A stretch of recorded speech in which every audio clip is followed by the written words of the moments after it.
Hello বন্ধুরা, আমি সৌরভ। আজ একটা স্ট্র্যাটেজি নিয়ে আলোচনা করব। 50 দিনের মধ্যে কিভাবে একজন ক্যান্ডিডেট নিজেকে ডাব্লিউবিপি পরীক্ষার জন্য প্রস্তুত করবে। চলো বেশি দেরি না করে ভিডিওটা শুরু করা যাক। চলো দেখো, আমি আগের ভিডিওতে তোমাদের বলেছি পরীক্ষার সিলেবাসটা কি। আজকে আরেকবার ছোট করে বলে দিচ্ছি। জিকেতে থাকে কত নাম্বার? 25 নাম্বার। ম্যাথে থাকে 25, রিজনিংয়ে 25 এবং ইংলিশে 10। টোটাল 85 নাম্বারের পরীক্ষা হবে এবং এই পরীক্ষাটা একটাই পরীক্ষা হবে। তাহলে কাট অফ মোটামুটি, আমি যেহেতু এখনো কোশ্চেন জানি না কি রকম কোশ্চেন হয়েছে, কি টাইপের কোশ্চেন হতে চলেছে, সেটা তো আমরা কেউ জানি না, কিন্তু মোটামুটি একটা 58 থেকে 60 এই স্কোরটা যদি থাকে তাহলে ধরা যেতে পারে সেই ক্যান্ডিডেট ডাব্লিউবিপি ক্লিয়ার করবে। এবার কোশ্চেনের উপর ভ্যারি করছে। কোশ্চেন কিরকম হবে? কোশ্চেন যদি টাফ হয় তাহলে কাট অফ একটু কম হবে, কোশ্চেন যদি ইজি হয় তাহলে কাট অফ একটু বেশির দিকে যাবে। মোটামুটি 58 থেকে 60 পাওয়ার জন্য 50 দিন যথেষ্ট। এই ডাব্লিউবিপি পরীক্ষা ক্লিয়ার করার জন্য 50 দিন যথেষ্ট। 50 ডেজ এনাফ।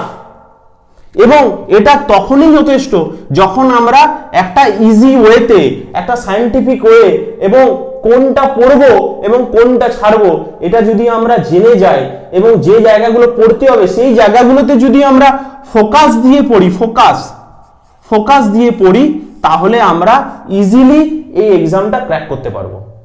এটা একটা মাধ্যমিক পাসের পরীক্ষা, তাই এটা বিরাট কোনো যে হাইফাই পরীক্ষা সেটা নয়। মানছি এখন কম্পিটিশন খুব বেশি, কিন্তু কোন জায়গাগুলো পড়তে হবে সেটা যদি একটা ক্যান্ডিডেট জানতে পারে বা জেনে যায় তাহলে সেই জায়গাটাতে যদি সে বেশি করে ফোকাস দেয় তাহলে সে এক্সামটা ক্লিয়ার করবে। আর ঠিক এখানে আজকের আমাদের ভিডিওর গুরুত্ব। আজকে আমাদের ভিডিওতে এটাই আলোচনা করা হবে যে কিভাবে আমরা কোন কোন জায়গাগুলো পড়বো, জিকের কোন কোন টপিকগুলো পড়বো, কোন দিন পড়বো, এক একটা টপিকের জন্য কতগুলো দিন করে বরাদ্দ করতে হবে, দিনের কোন সময় আমরা পড়বো, কোন সময়টা আমরা নিজেদের পড়াশোনার ক্ষেত্রে অর্থাৎ জিকে পড়বো, কোন সময়টা আমরা ম্যাথ পড়বো, এটা আমরা এই ভিডিওর মাধ্যমে আজকে জানবো। চলো শুরু করা যাক। তাহলে এতটা পর্যন্ত ক্লিয়ার? পরীক্ষার সিলেবাস, কোথায় কত নাম্বার আসবে এটা ক্লিয়ার। এবার দেখো জিকেতে থাকে 25 নাম্বার, কিন্তু জিকের সিলেবাসটা কিন্তু ভাস্ট, প্রচুর সিলেবাস জিকের, কিন্তু সেটাকে আমি শর্ট করে একটা টপিকে ভাগ করে নেব। যেমন প্রথমে আসে হিস্ট্রি, তারপর কি জিওগ্রাফি, তারপর কি আসে পলিটি, তারপর ইকোনমি, তারপর কি আসে হিস্ট্রি, জিওগ্রাফি, পলিটি, ইকোনমি, তারপর সায়েন্স এবং স্ট্যাটিক জিকে, আর কি আছে কারেন্ট অ্যাফেয়ার্স। আচ্ছা, তাহলে টোটাল এই টপিকগুলোর উপর মেইনলি জিকেটাকে আমরা ফোকাস করতে পারি। History, geography, polity, economy, science, static GK এবং কারেন্ট অ্যাফেয়ার্স। তাহলে এক একটা টপিক নিয়ে আলোচনা করি। এবার দেখো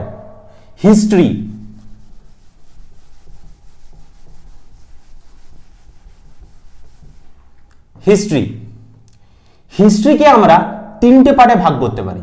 3টে পার্টে, একটা কি প্রাচীন, একটা হলো মধ্য, আরেকটা হলো আধুনিক।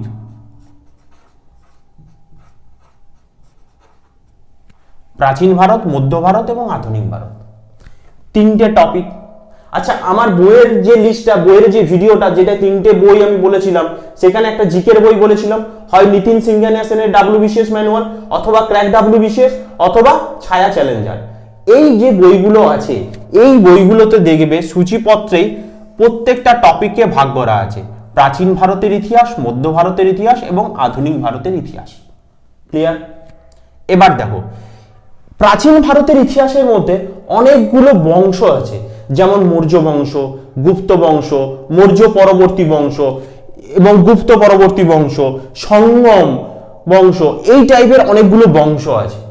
তো আমি যদি প্রাচীন ভারত, মধ্য ভারত এবং আধুনিক ভারত এই তিনটে পোর্শনকে প্রথমে কি করব, ওই বইগুলো থেকে টপিক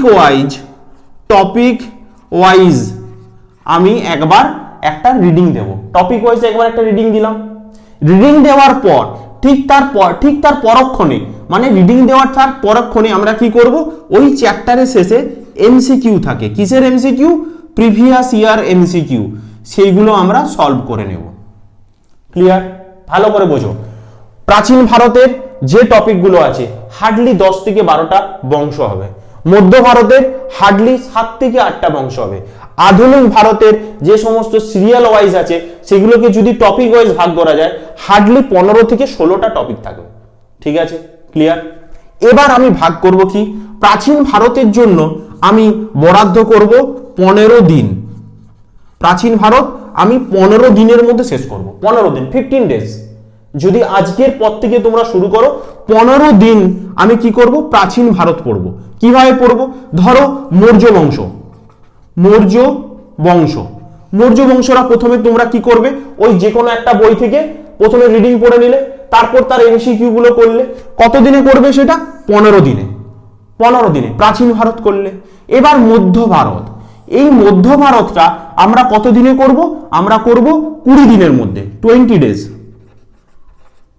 ডেজ। এটার জন্য 20 দিন এনাফ। মধ্য ভারতের মধ্যে কি কি টপিক আছে? সুলতানি বংশ আছে, মুঘল বংশ আছে, মুঘল পরবর্তী কিছু বংশ আছে এবং বাংলার কিছু শাসক আছে। 20 দিন এনাফ। ওকে। নেক্সট আধুনিক ভারত থেকে 20 ডেজ।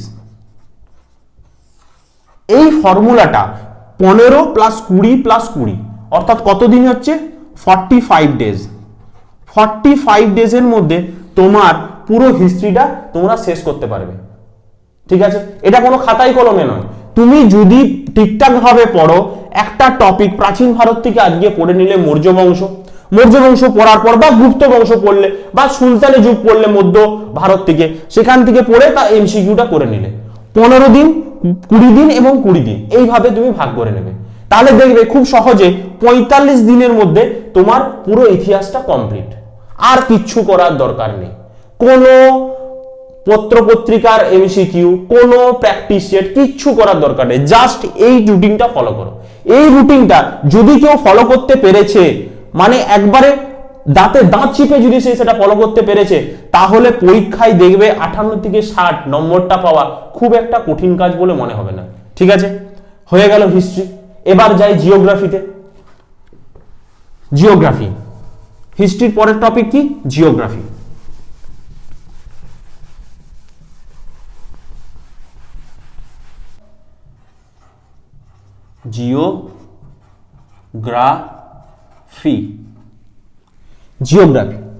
জিওগ্রাফিকেও আমরা 3টে টপিকে ভাগ করতে পারি। কি কি টপিক? একটা হলো ওয়ার্ল্ড জিওগ্রাফি।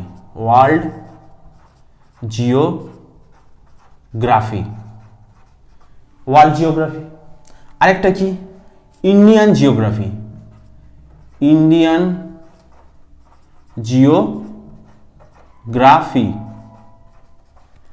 আরেকটা কি? আরেকটা হলো West Bengal geography.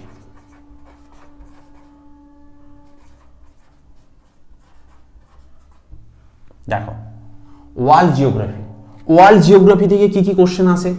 World geography থেকে আসে যেগুলো হলো, যেমন হচ্ছে বুধ, মঙ্গল, পৃথিবী, এই সমস্ত গ্রহগুলোর পরিচয়, বা বিভিন্ন কন্টিনেন্টের পরিচয়, সবথেকে লার্জেস্ট বা লংগেস্ট যে নদ নদী আছে গোটা পৃথিবীর মধ্যে, তাদের, এই সমস্ত টপিকগুলো আসে ওয়ার্ল্ড জিওগ্রাফি থেকে।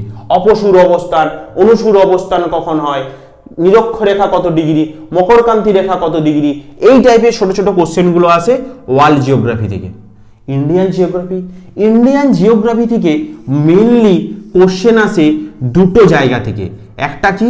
একটা হলো ভূপ্রকৃতি, আরেকটা কি, আরেকটা হলো নদ নদী, ভূপ্রকৃতি এবং নদ নদী। এই দুটো টপিক হলো জিওগ্রাফির মধ্যে সবথেকে মোস্ট ইম্পর্টেন্ট দুটো টপিক। কি কি বললাম? একটা হলো ভূপ্রকৃতি, একটা হলো নদ নদী। এছাড়াও কি আছে? এছাড়াও আছে শিল্প, শিল্প, আর কি আছে? জলবায়ু, জলবায়ু, আর কি আছে?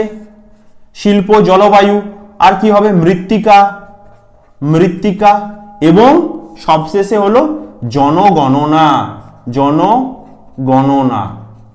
তাহলে মেন মেন টপিক এইগুলো ইন্ডিয়ান জিওগ্রাফির। এই টপিকগুলো পড়লেই কেল্লা ফতে। 1 নাম্বার কি? ভূপ্রকৃতি, 2 নাম্বার নদ নদী, 3 নাম্বার হলো শিল্প, 4 নাম্বার হলো জলবায়ু, 5 নাম্বার হলো মৃত্তিকা, এবং 6 নাম্বার হলো জনগণনা। ক্লিয়ার? আচ্ছা, West Bengal geography. West Bengal জিওগ্রাফিতেও সেম অ্যাজ এই টপিকগুলোই পড়তে হবে। যা ইন্ডিয়ান জিওগ্রাফিতে পড়বো তাই পড়বো আমরা ওয়েস্ট বেঙ্গল জিওগ্রাফিতে। ইন্ডিয়ান জিওগ্রাফির ভূপ্রকৃতি, ওয়েস্ট বেঙ্গল জিওগ্রাফির ভূপ্রকৃতি।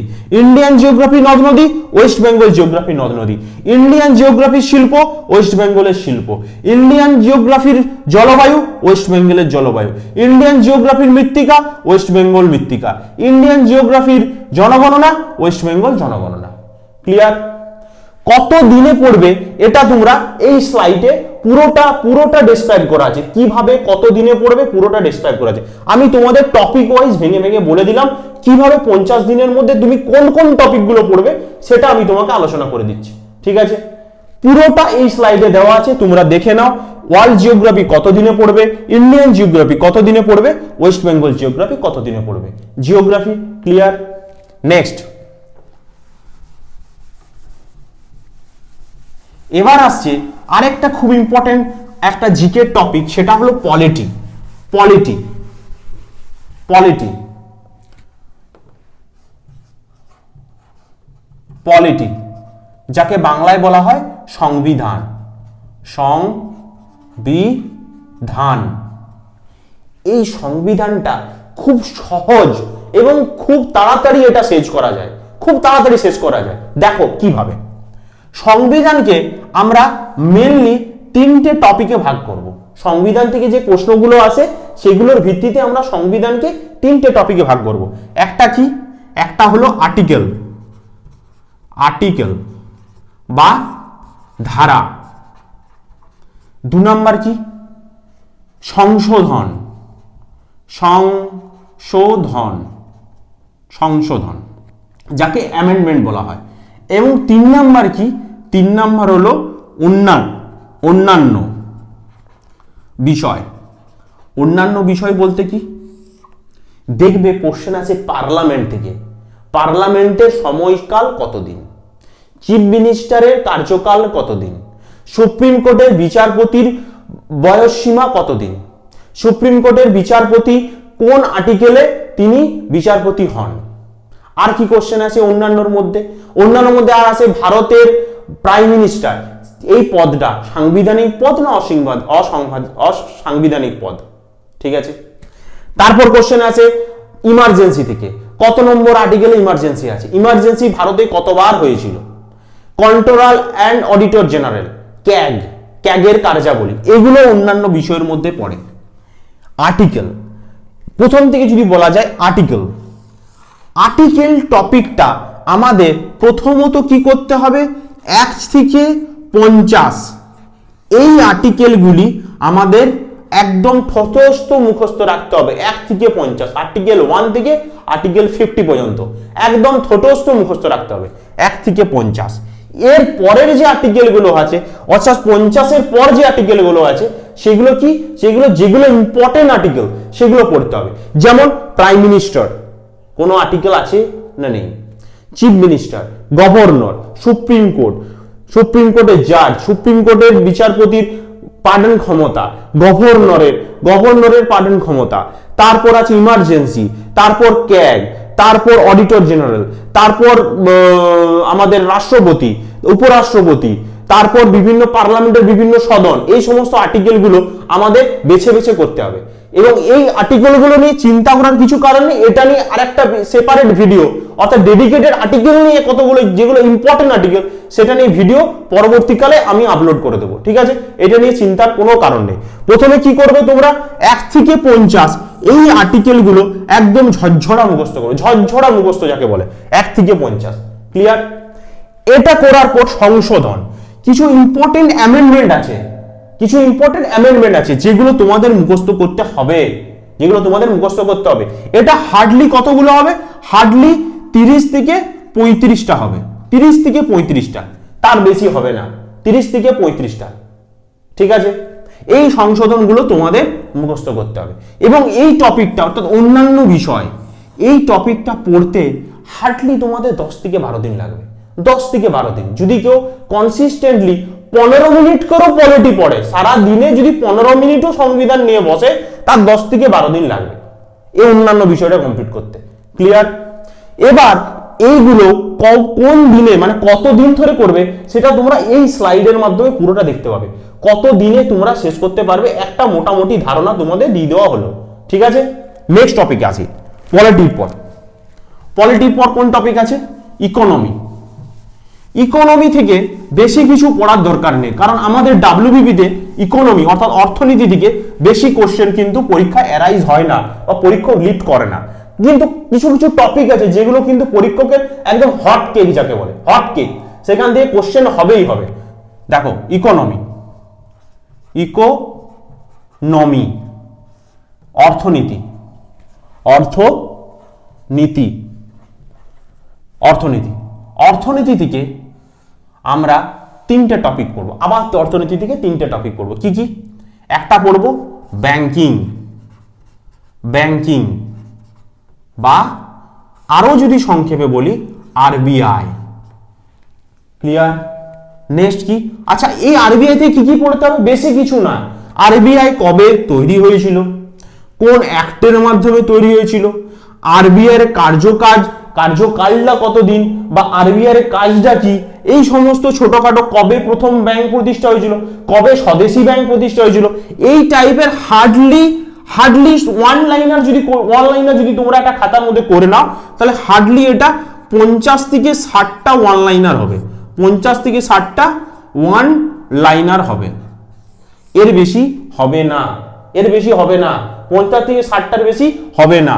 এরপর কি, 5 ইয়ার প্ল্যান, 5 ইয়ার্স প্ল্যান বা একে পঞ্চবার্ষিকী পরিকল্পনা বলে। এখান থেকেও হার্ডলি তোমার সবথেকে বেশি মানে কেউ যদি ভালোভাবে পড়ে সবথেকে বেশি 45 থেকে 50টা অনলাইনার দাঁড়াবে, ক্লিয়ার? এরপর আসে কিছু প্রজেক্ট বলতে যেমন আমাদের আছে না স্বাস্থ্যসাথী, এইরকম সেন্ট্রাল গভর্নমেন্ট এবং স্টেট গভর্নমেন্টের কিছু প্রজেক্ট থাকে, কন্যাশ্রী প্রকল্প, যুবশ্রী প্রকল্প, এইরকম কিছু প্রকল্প থাকে, সেই প্রকল্পগুলো কত সালে হয়েছে এই টাইপের কোশ্চেন কিন্তু আসে, এটাও হার্ডলি 50 থেকে 60 খানা হবে। এরপর তুমি তোমার পছন্দ মতো কোন দিন কতগুলো দিন এটার প্রতি বরাদ্দ করবে সেটা তুমি তোমার পছন্দ মতো করবে। যদি আমার মতে চলতে চাও তাহলে আমি এখানে স্লাইডে দিয়ে দিলাম, তোমরা দেখে নাও কিভাবে কত দিনের মধ্যে তোমরা সেটা কমপ্লিট করবে, একটা মোটামুটি রাফ আইডিয়া তোমাদের দিয়ে দিলাম। বাকি 50 থেকে 60টা ওয়ান লাইনার ব্যাংকিং থেকে, 45 থেকে 50টা 5 ইয়ার প্ল্যানিং থেকে এবং প্রজেক্ট থেকে 50 থেকে 60টা, এটা করাটা খুব একটা কঠিন ব্যাপার নয়। এবং তোমাদের সুবিধার্থে আমি এই অনলাইনার গুলো তোমাদের পরবর্তীকালে ভিডিওতে এগুলো সমস্ত কিছু আলোচনা করে দেবো, টেনশনের কোনো কারণ নেই। শুধু তোমরা 50টা দিন দাঁতে দাঁত চেপে তোমরা লড়ে যাও, সফল তোমরা হবেই। দেখো এবারে নেক্সট ইকোনমির পর টপিক পড়ে থাকে কি, সায়েন্স, ইকোনমির পর সায়েন্স।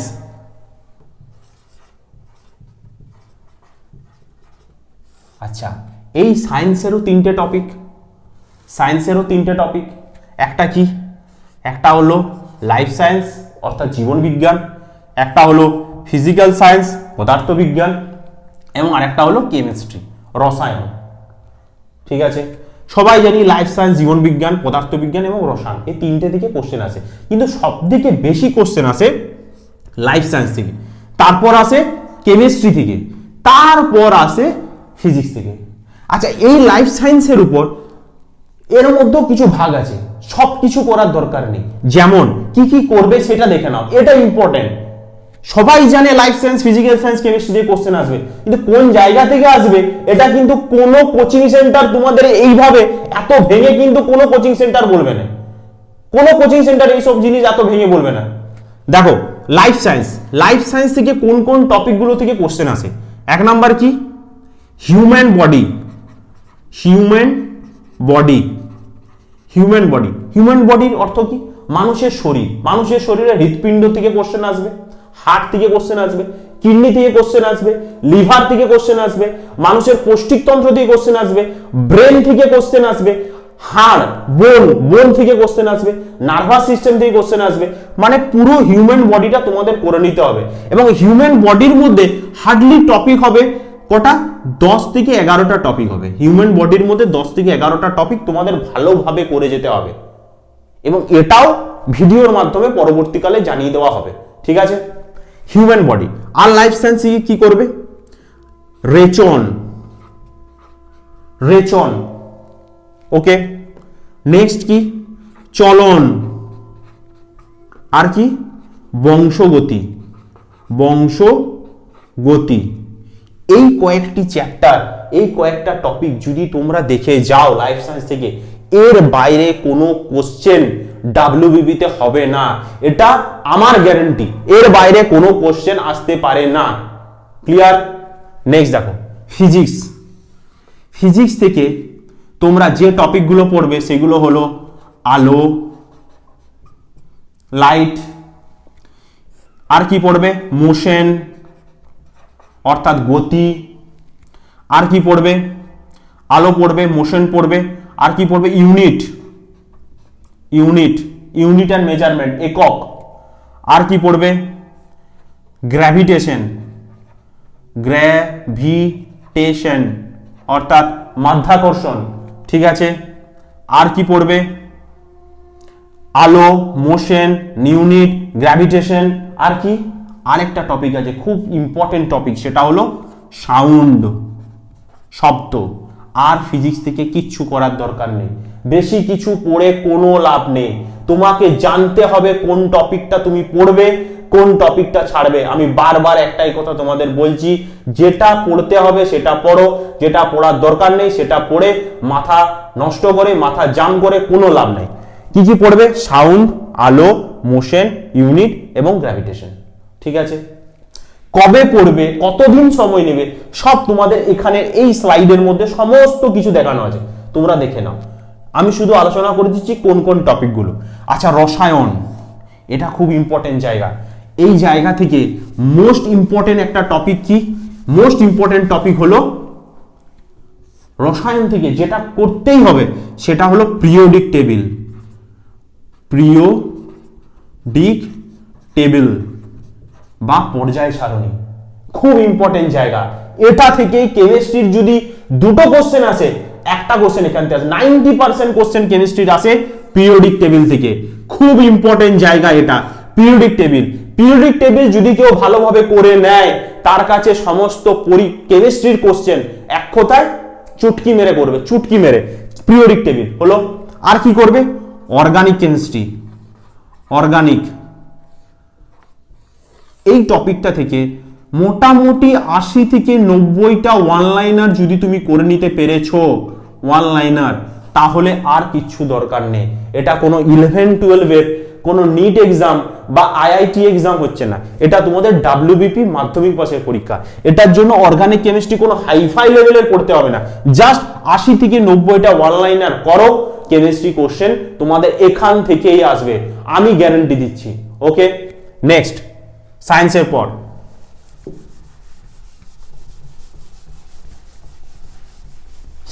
পর আরেকটা টপিক যেটা থেকে ডাব্লিউবিপি কোশ্চেন করে, পিআরবি বোর্ড কোশ্চেন করে, সেটা হলো স্ট্যাটিক জিকে।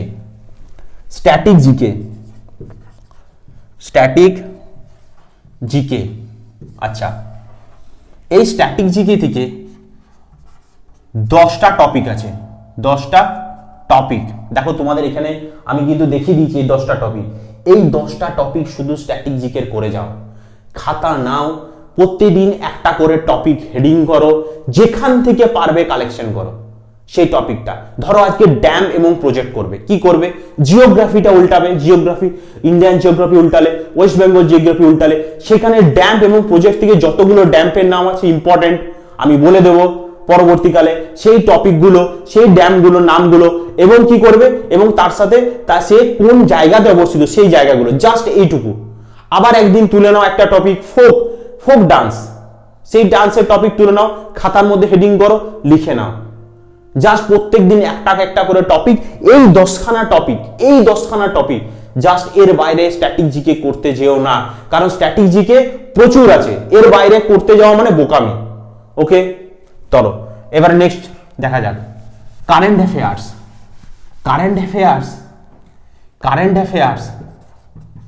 লাস্ট 6 মান্থ এই টপিকগুলো কারেন্ট অ্যাফেয়ার্সের লাস্ট 6 মান্থের একদম কালেকশন করে পড়ে নাও। আর কিচ্ছু করার, যদি তুমি বলো আমি কারেন্ট অ্যাফেয়ার্স করবো না, করার দরকার নেই, স্কিপ করে যাও, করার দরকার নেই। 85টা কোশ্চেন থাকে, কিছু তো ছাড়তে হবে, সবগুলোই তো আর করে আসা যাবে না, কিছু তো ছাড়তে হবে। 85টার মধ্যে ধরলাম কারেন্ট অ্যাফেয়ার্স, 5টা কারেন্ট অ্যাফেয়ার্স এলো, স্কিপ করে দাও। আর যদি স্কিপ করতে না, লোকটা না সামলাতে পারো, তাহলে এই টপিকগুলো থেকে খাতার মধ্যে টুকতে আরম্ভ করো। লাস্ট 6 মাসের বেশি করার দরকার নেই।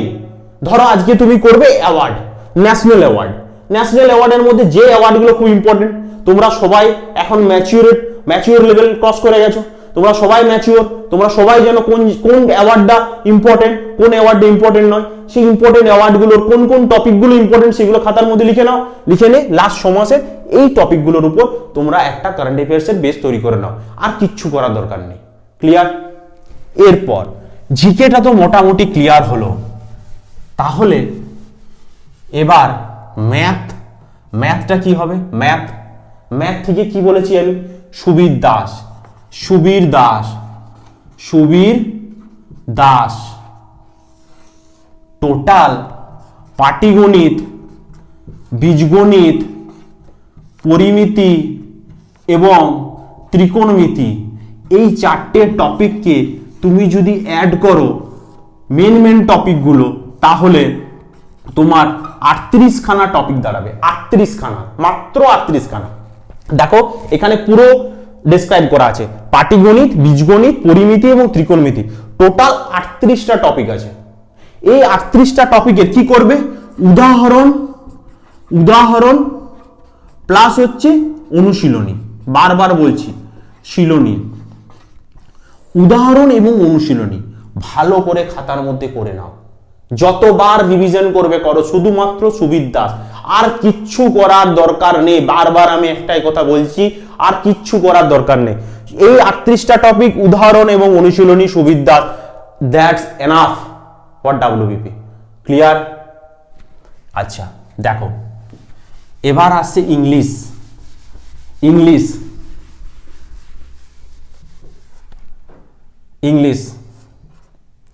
আচ্ছা, এই ইংলিশের একটা বই, এসপি বক্সি স্যারের একটা বই আছে, এই বইটা দুটো পার্টে ভাগ করবে, একটা হলো গ্রামার আর একটা কি ভোক্যাব। গ্রামার এবং ভোক্যাব। দেখো গ্রামার এবং ভোক্যাব দুটোই আলাদা করে দেওয়া আছে, এই স্লাইডে দুটো আলাদা করা আছে, তোমরা জাস্ট একবার দেখে নাও। এই ভোক্যাবের মধ্যে কিছু টপিক তোমাদের করে দেওয়া আছে স্লাইডে, ওই টপিকগুলোর ওই পোর্শনটা এসপি বক্সি থেকে বার করে একদম প্রতিদিন ডে বাই ডে একদম ভাগ করে দেওয়া আছে, কোন দিন কোনটা করবে একদম ভাগ করে দেয়। ওই ডে অনুযায়ী প্রতিদিন ওই ভোক্যাবগুলো পার ডে 30টা করে মুখস্থ করো, লেখো এবং মুখস্থ করো। 50 দিন আছে, 50 দিন, 50 × 30 কত হয়? 1500 ভোক্যাব। দ্যাটস এনাফ 10 নাম্বারের জন্য, দ্যাটস এনাফ। প্রতিদিন তুমি আজ থেকে শুরু করো, 30টা করে ভোক্যাব প্রতিদিন। ঘুম থেকে উঠে আমি মুখস্থ করব। কি করব? ঘুম থেকে উঠবো, প্রতিদিন 30টা ভোক্যাব আমি এসপি বক্সি স্যারের এই টপিকগুলোর উপর ভোক্যাবগুলো আমি প্রতিদিন 30টা করে মুখস্থ করব। ঠিক আছে? তাহলে তোমার ভোক্যাবটা একদম ক্লিয়ার হয়ে যাবে, একদম ক্লিয়ার হয়ে যাবে। আচ্ছা, আরেকটা জিনিস বলে রাখি, অ্যান্টোনিম এবং সিনোনিম, হয় অ্যান্টোনিম করবে নয় সিনোনিম করবে। যে অ্যান্টোনিম করবে সে অ্যান্টোনিমই করবে, যে সিনোনিম করবে সে সিনোনিমই করবে। যেহেতু পরীক্ষা খুব বেশি দিন নেই আর, তাই যে অ্যান্টোনিম করবে সে অ্যান্টোনিমই করবে, যে সিনোনিম করবে সে সিনোনিম করবে। অ্যান্টোনিম সিনোনিম দুটো করার দরকার নেই। ক্লিয়ার? নেক্সট দেখো, গ্রামার।